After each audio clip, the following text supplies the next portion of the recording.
You keep searching for love like it's going to save you. Like somewhere out there, someone will finally understand your silence. You scroll, you wait, you dream, hoping that maybe this time, someone will see you for who you really are. But deep down, you already know the truth. Nobody's coming. Nobody's going to fill that void inside your chest. You've been conditioned to believe love is the cure, that affection will heal the wounds life carved into you. But what if I told you that the thing you're chasing isn't love at all? It's meaning, it's purpose. Because the world doesn't reward people who just want to be loved. It rewards those who become unbreakable. 1. The pain of emptiness. You felt it, that heavy, quiet ache that never goes away. You wake up, and it's already there. You go through your day pretending, smiling, playing your role. But when the noise fades, and it's just you and your thoughts, that emptiness creeps back in. It's not sadness, it's not depression. It's the silent scream of a soul that's forgotten why it exists. You tell yourself you need someone to care, someone to stay, someone to make the pain stop. But that's the trap. The illusion that love will fill the cracks in your armor. Because what happens when they leave? What happens when their words fade, when their touch no longer soothes you? You crumble. You fall apart. You go searching again. And every time, the same story repeats. Different face, same ending. Because love, when you don't know who you are, becomes another addiction. You crave validation like oxygen, mistaking attention for connection. You let people enter your mind, your heart, your peace, hoping they'll give you what you refuse to give yourself. But they never do, because they can't. No one can fill a void that was meant to be filled by purpose. 2. The illusion of being saved. You were never supposed to be rescued. You were supposed to rise, but nobody told you that, did they? They told you life was about happiness, about finding someone to share it with. They told you that love conquers all, but they lied. Love doesn't conquer weakness. Love doesn't erase emptiness. Love doesn't make you whole. Purpose does, because purpose is brutal. It doesn't whisper sweet lies. It doesn't hold your hand. It doesn't care about your tears. It throws you into the fire and says, survive. It breaks you until you remember what power feels like. It strips away comfort, illusion, and dependence, until all that's left is truth. You want to feel alive? Stop waiting for someone to make you feel that way. Start creating reasons to wake up. Start building something that outlives you. Because love is fragile. Purpose isn't. Love fades when the heart changes. Purpose evolves when the soul awakens. 3. The internal war. There's a voice inside you, quiet but persistent. It whispers when you're alone. You're wasting time. You try to silence it with distractions, music, friends, games, relationships. But it doesn't stop. It only gets louder, because deep down, it knows you were built for more than this. You think you're broken because you can't be content with mediocrity. But you're not broken. You're becoming. The rest of the world has settled for shallow living. They call it peace. You call it numbness. They sleep while you think. They laugh while you burn. They chase pleasure. You crave meaning. That's why you've always felt out of place. Because you're not meant to fit in. You're meant to stand alone until your purpose calls your name. 4. The cost of comfort. Let me tell you something harsh. Every time you choose comfort over growth, a part of you dies. Every time you pick validation over vision, your soul dims a little more. And soon, you start mistaking peace for weakness, because real peace doesn't come from comfort. It comes from conquest. You want a life that means something? Then sacrifice the easy one. You want strength? Then stop chasing affection. You want purpose? Then stop running from pain. You can't build power on soft ground. You can't find yourself in someone else's eyes. And you can't awaken by staying asleep in comfort. You need the nights when your chest hurts. You need the mornings when you question everything. Because those moments, the ones that break you, are the exact ones that define you. 5. When love becomes a distraction. Love isn't bad. It's just not enough. It's a beautiful chapter, but it's not the book. When you make love your purpose, you hand your destiny to another person. You let their emotions dictate your worth. You give them the keys to your peace. And that's why you fall apart when they leave. Because they didn't just walk away. They took your sense of self with them. You never built your foundation on purpose. You built it on the illusion of being wanted. But let me tell you something. Being wanted and being needed are not the same. People will want you when you make them feel good. They'll need you when you make them grow. And the only way to become someone people need is to become someone who doesn't. When you no longer need validation, you become untouchable. When you no longer chase love, you radiate strength. Because power isn't attractive, it's magnetic. It pulls everything toward it without even trying. That's what purpose does. It transforms you into gravity. 6. The mirror of purpose. Stand in front of a mirror for 1 minute. Don't smile, don't pose, don't hide. Just look at the fatigue, the disappointment, the silent wars behind your eyes. Now ask yourself, who am I without anyone's attention? Most people can't answer that because they've built their identity around being seen, not being real. They need an audience to feel alive. But purpose doesn't need applause. Purpose performs in silence. It's the long nights you work when nobody's watching. It's the discipline that doesn't get celebrated. It's the scars that no one will ever thank you for. That's the real you. The one who keeps going even when it hurts. That's the version of you that purpose builds, one forged in solitude and sacrifice. And that's why love without purpose collapses.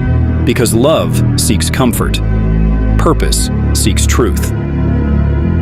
7. The fire that doesn't fade.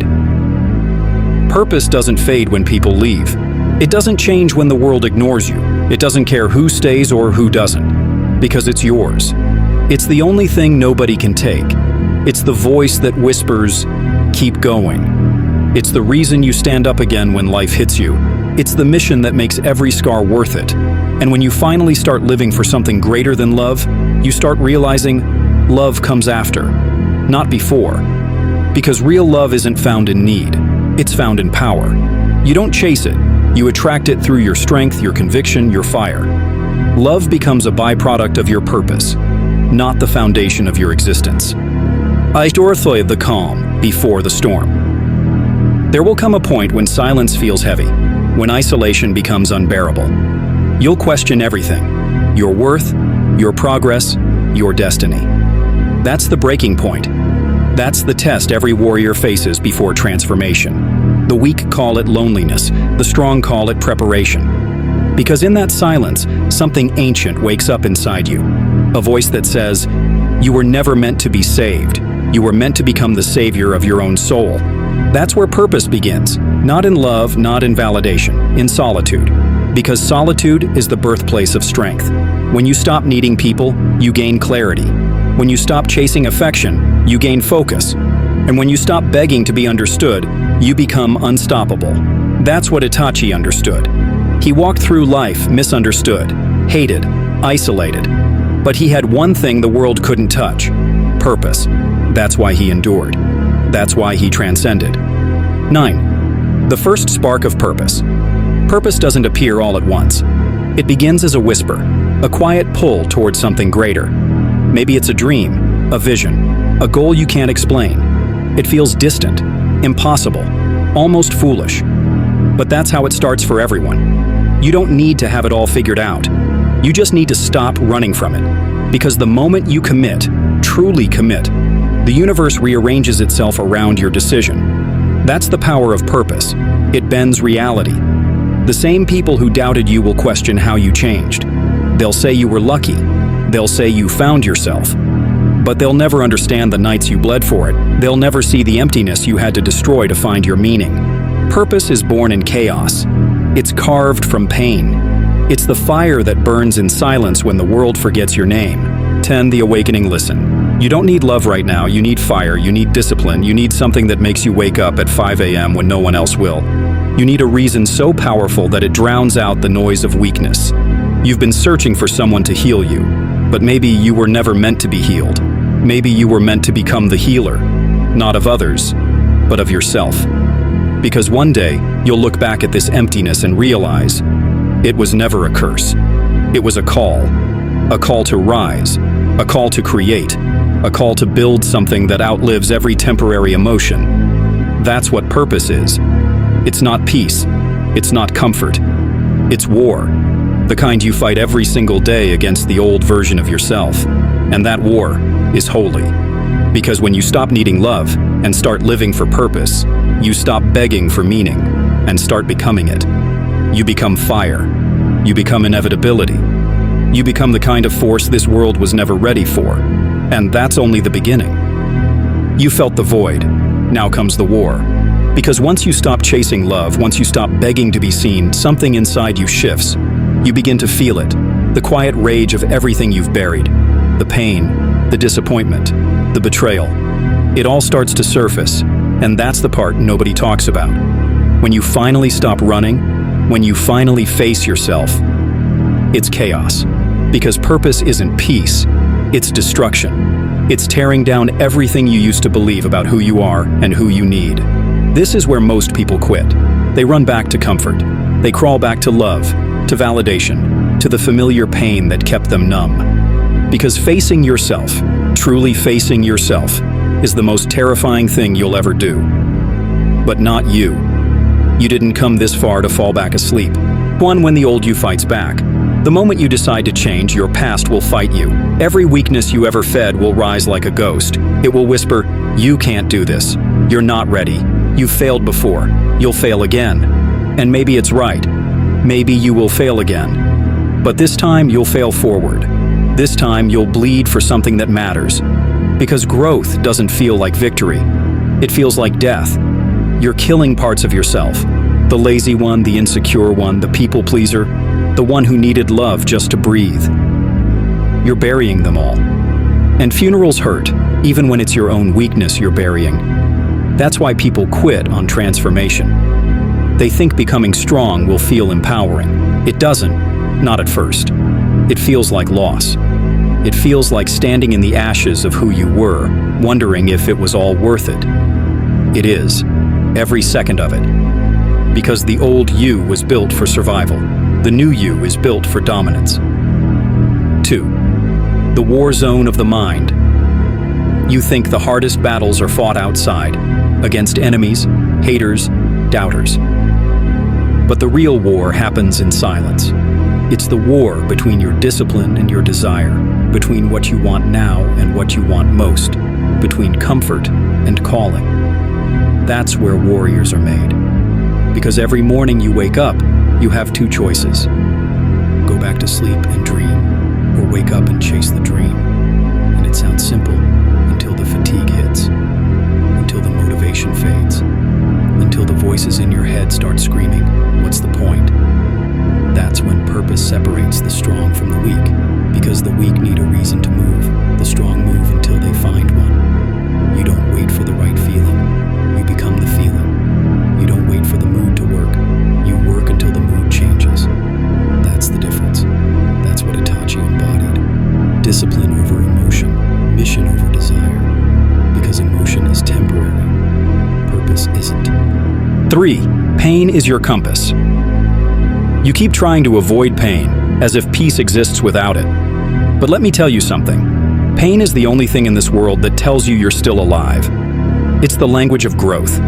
It's the compass pointing toward transformation. Every ache, every failure, every heartbreak, they all have one message: you're evolving. If it still hurts, that means you still care. If it still burns, that means the fire's still alive. The ones who feel nothing, they're the ones who gave up.